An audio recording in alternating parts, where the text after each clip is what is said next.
Следува меѓународната анализа на Слободен печат. Денеска е 9 мај, ден по изборите во Македонија и ден на фашизмот. За почеток би ги прашала колегите кои што се веќе подготвени во соседниот дел од студиото, каков е вашиот впечаток за изборите кои што помина? Имате ли некаков коментар? Секој да има коментар, значи дел од нас постојано говореа дека ќе се случи катастрофален пораст на СДСМ. Многу често бевме демантирани од мнозинството и новинари, и аналитичари, и политичари. Јас уште пред некои 3 години имав текст дека во следната фаза ќе следува пасокизација на, така наречена пасокизација на Социјалдемократскиот сојуз по примерот на ПАСОК во Грција, која е денеска минорна партија која не може да го помине изборниот праг. И мислам дека тоа ќе се случи и во Македонија, нешто слично се случи со Демократска странка во Србија и дека едноставно социјалдемократијата, социјалистичките партии како такви, значи десно од центарот, немаат шанса за воиднина. Туку сега во поголемиот дел од Европа, ако не во цела Европа, се наметнува нели онаа остра борба на вистински социјалистички партии и на национални партии по теркот на Републиканската партија во Соединетите Американски држави или конзервативната партија во Британија, и дека доаѓаме на една политичка борба која е типична за 19-тиот век. Добро. Разликата на изборите покажа дека СДСМ заслужено загуби како резултат на лошите политики кои ги водеше изминатиот период. Не велам дека немало може и нешто добро, не знам, но народот си кажа. Од друга страна, ВМРО историска победа во секој случај или историски пораз на СДСМ, како сакаш да речи го.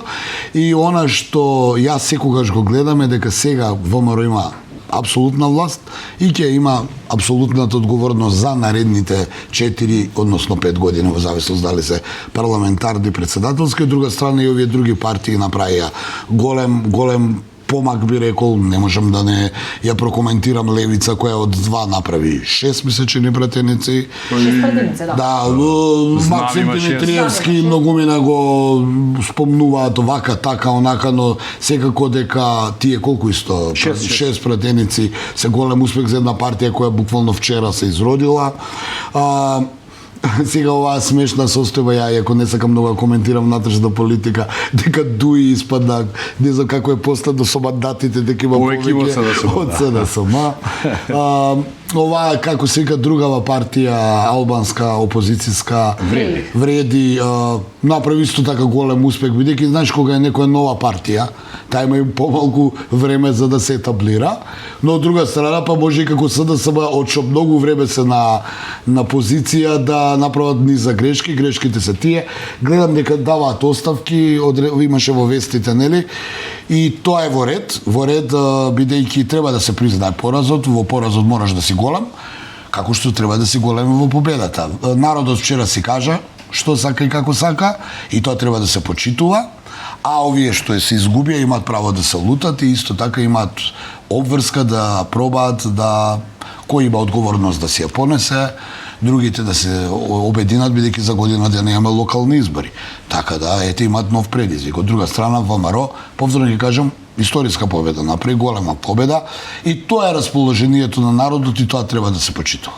Денеска е 9 мај, ден на победа над фашизмот. Имате ли некаков можеби коментар смислено да прокоментирате во делот на меѓународната анализа? Да, немам коментар, сега прашам Андоновиќ, што славиш ти денеска? Победа над фашизмот или ден на Европа? Па јас секогаш сум славел победа на фашизмот, бидејќи и моите предци, дедовци ја имаат таа одговорност и чест да се борат против тој фашизам. Да, нашите дедовци беа партизани. Нашите дедовци беа партизани и се бореа против фашизмот, и тоа повлекува многу што е тоа ден на Европа, бидејќи фашизмот беше дел од Европа.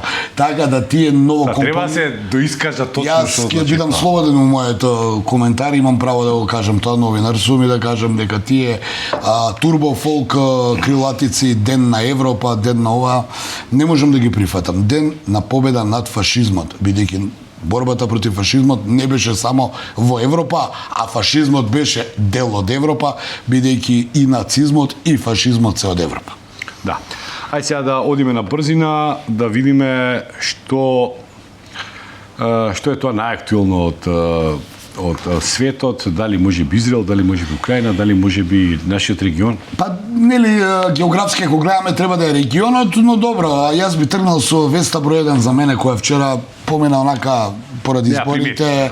Не дека не ја забележа, туку не беше истретирана, тоа е враќањето на цврстиот став на Вашингтон околу однесувањето на Израел, да не влегува во Рафах, и ако влезе на пола од страната на Газа, веќе влегува на половина во Рафах. Вчера првин Лојд Остин, министерот за одбрана или секретарот за одбрана на САД, се закани дека доколку Израел влезе во Рафах, дека ќе ја прекини испораката на оружје. Бајден утринава на CNN, самиот председател Бајден директно упати преку CNN порака до Тел Авив и рече дека Бајден не рече се закани, дека ја суспендирал веќе испораката. Синоќ вчера Лојд Остин се закани, а овој денеска порача дека е суспендирана, особено тие артилериска муниција со која и се гаѓа врз Рафах. Инаку ќе потсетам, тоа е она помош од 93 милиарди евра која беше распоредена, 8 или 9 милиарди беше за Израел, останатото беше за Тајван и за Украина. Еве, некако извадија политика повторно демократите, а секако резултат на тоа предизборие таму. Очигледно нивните анкети покажуваат дека Нетањаху, за кој сме пишувале на Слободен печат, дефинитивно е голема камен на сопнување за Бајден, бидејќи неговата настојчивост да оди до крај ја чини Демократската партија пред изборие многу гласови, тоа се тие и муслимански, и арапски, но и оние гласови кои се против ова што се случува, буквално хуманитарна криза.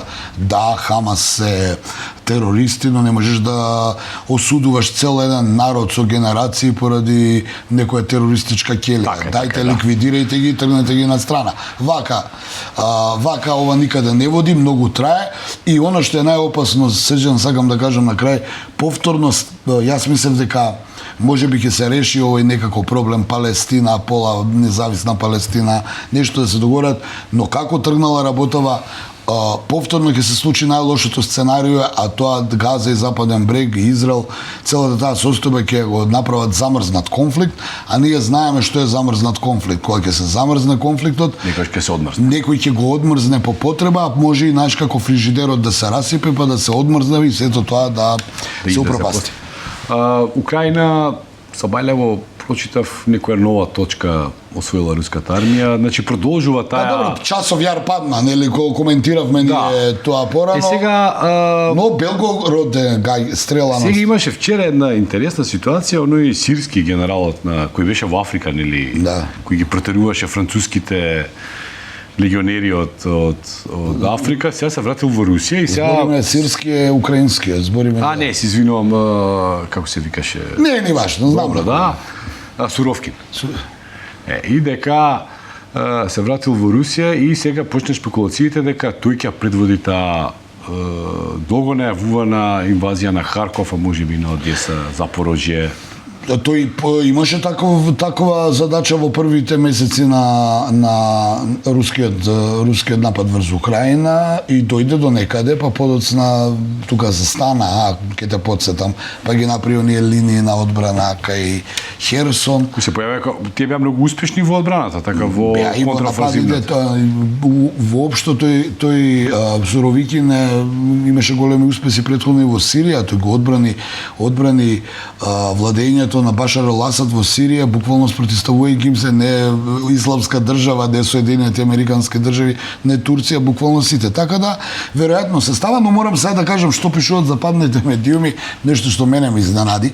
Се разбира, ова што ќе го пренесаме од западните медиуми, можеби да е шпекулација, но се смета дека со поставувањето на новата влада во Русија, откако Владимир Путин со новиот председателски мандат ќе направи новата влада, се зборува дека ќе почне полека да го освежува да ги освежува своите најблиски соработници со нови, да ги заменува. Еден од луѓето кои ќе се менуваат и се споменува е Сергеј Лавров, министер за надворешни работи на Русија, кој повеќе од 20 години е во дипломатијата, велам така наведуваат западните медиуми. Тоа го прочитавме. И вториот е министер за одбрана Шојгу. Една од причините, нивните години, едниот е 74, едниот е 69 месечини. Велам, тоа го пишуваат западните медиуми намерно, бидејќи можеби се прави нели внатре и раздори и сега да не надлегуваме дворски игри, но ајде да споменеме и тоа дека денеска во Москва на улиците треба да биде она традиционална воена парада, која секоја година го одбележува, бидејќи Русија, како наследник на поранешниот Советски сојуз, даде најголем број на жртви во Втората светска војна и буквално нивните победи, први на одбрана од нацистичка Германија, потоа и контранападот и влезот во Берлин, беа последнијата, како велат, шајка во сандакот, мртвачкиот сандак на нацистичкиот режим на Адолф Хитлер, и потоа нели дојде она железна завеса со која нашите генерации беа плашени дека е ваква и таква, бевме жртви самите како граѓани на Македонија, како дел од Југославија, да падне Берлинскиот зид, па да се распадне таа Југославија, да се распадне целиот тој источен блок во кој, ако ние не бевме, сепак партиципиравме географски, да имаме студена војна и да велиме никогаш повеќе студена војна, а денес каде имаме многу поопасна ситуација во светот, а немаме железна завеса така наречена.